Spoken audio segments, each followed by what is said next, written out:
Assalamualaikum warahmatullahi wabarakatuh. Alhamdulillahirrabbilalamin. Hari ini kita kembali lagi di Islam itu Indah. Jamaah, jamaah, alhamdulillah. Coba gini, Masya kasih semangat dong. Allah. Jamaah tetap dah yuk. Tetap semangat Kan ya jamaah walaupun masih nonton kita di rumah, berempat yuk. aja Ayo, ya Abah Satu, ya. dua, tiga, yuk. Jamaah. Yeay. Oh jamaah. Yeay. Alhamdulillah. Masya Allah, alhamdulillahirrabbilalamin. Ini luar biasa ya, ada Iya, yang iya, baru iya. banget ya Ustadz ya. Ya karena ini kan kita sesuai dengan perintah pemerintah, betul. WHO kesehatan, bahwa kesehatan dunia, bahwa kita harus apa? Melakukan Social distancing. Social atau distancing. physical physical distancing. Benar. Jadi tidak ada jamaah, tapi jamaahnya ada di rumah semua. Masya Allah, tabarakallah, tetap rame ya Ustadz Ya. ya. Ya jamaah sebelum kita mulai tausiah kita hari ini, kita sebelumnya harus mendoakan dulu ya. Bagi saudara-saudara kita yang terkena corona pastinya ya, kita mendoakan semoga diberikan kesembuhan oleh Allah Subhanahu Wa Taala. Amin. Ya Rabbal Alamin. Diangkat penyakitnya dan semoga kita semua bisa beraktivitas kembali. Kita bismillahirrahmanirrahim berdoa agar seluruh wabah corona ini bisa berakhir. Agar kita bisa melakukan aktivitas normal seperti biasanya dan kita diberikan kesabaran oleh Allah atas ketentuan Allah. Amin, amin ya Rabbal Alamin. Ya ini kita ada yang beda nih Ustadz hari ini. Apa yang beda?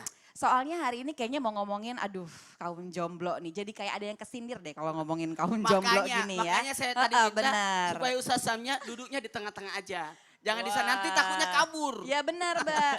Soalnya kalau udah ngomongin jomblo udah tahu nih sasarannya mau kemana gitu kan Waduh, Aca.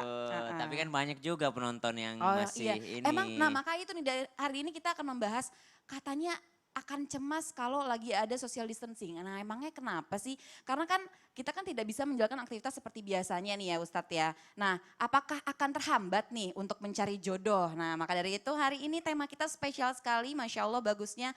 Tema kita hari ini adalah social distancing bikin jodoh makin jauh. Nah kalau gitu langsung aja kita bahas Ustadz Abi Maki untuk pertama. Nah ini aku mau ngobrol nih Ustadz. Jadi ini benar nggak sih jodoh itu kan sudah ditakdirkan dan ditentukan oleh Allah ya, yang ditulis dalam Lauhul Mahfuz jauh sebelum manusia dilahirkan gitu. Nah apakah berarti kita tidak bisa memilih siapa yang mau jadi jodoh kita? Terus gimana kalau ternyata jodoh yang ditakdirkan oleh Allah itu ternyata nggak cocok? Ya kan, apalagi kalau yang udah menikah nih Bi. Iya. Nah kalau tiba-tiba, aduh ternyata dia tuh kayak gitu ya. Aduh gus ternyata gak nyangka selama ini dia ternyata, aduh gimana gitu loh Bi. Kalau ternyata kita udah terlanjur basah gitu loh. Masya Ya Allah. mohon izin Ya, Nabi. punten. Bismillahirrahmanirrahim. Assalamualaikum warahmatullahi wabarakatuh. Alhamdulillahirrabbilalamin. Allahumma salli ala Sayyidina Muhammad wa ala ali Sayyidina Muhammad. Subhanallah, tema yang sangat menarik sekali ya. Ternyata apakah benar jodoh ini telah ditentukan oleh Allah Subhanahu wa taala tanpa ragu? Benar, jodoh ini Allah yang telah menentukannya. Bahkan jauh daripada sebelum langit dan bumi diciptakan.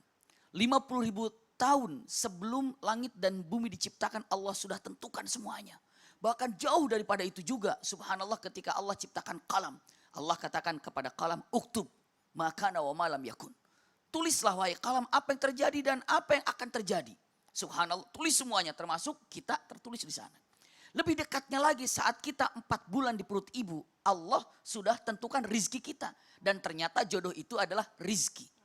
Jangan dikira kalau jodoh itu bukan rizki, jodoh itu adalah rizki yang Allah berikan. Masya Allah, punten. Setelah itu, apakah jodoh ini sudah ditentukan? Pasti ditentukan.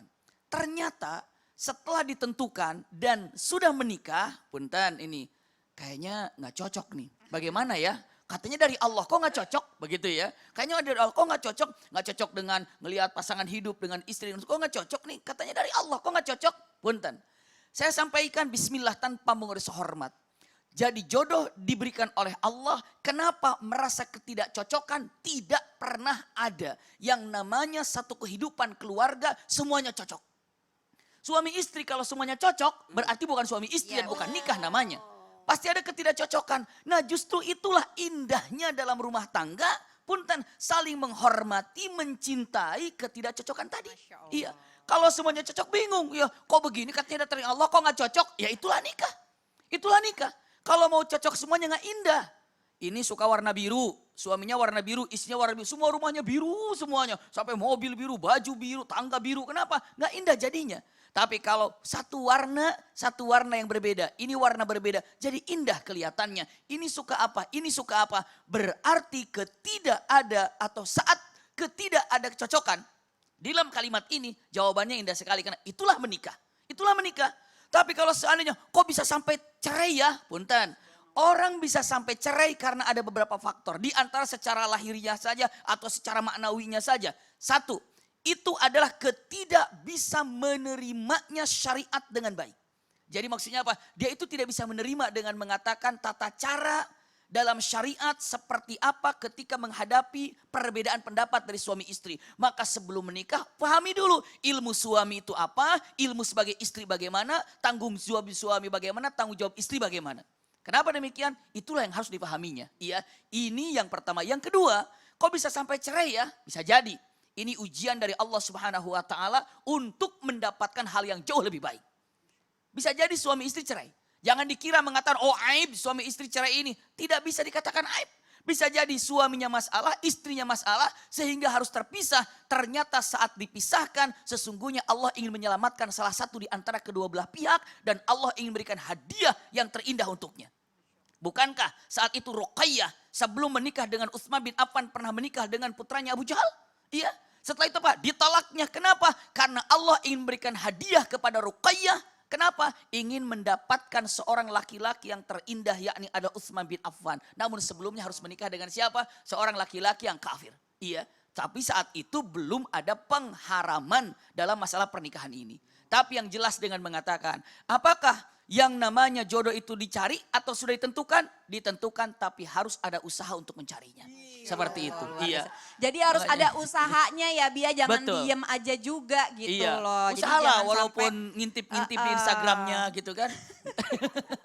Masya Allah, jadi yang namanya menikah itu jadi jangan cuman asal menikah ya Bia, Betul. tapi harus ada ilmunya juga. Betul, Masya Allah barik Allah. Ya semoga nanti Ustadz Syamnya ini bisa jadi bekal juga ya Bia Amin. untuk Ya Ustadz Syam ya. Amin, amin. Amin, amin ya Amin, Rabbal amin. Alamin. Sudah ada ilmunya, tinggal praktek aja. Jodohnya udah ada belum nih? Belum ada. Oh ya Allah, Masya Allah. Nah, aduh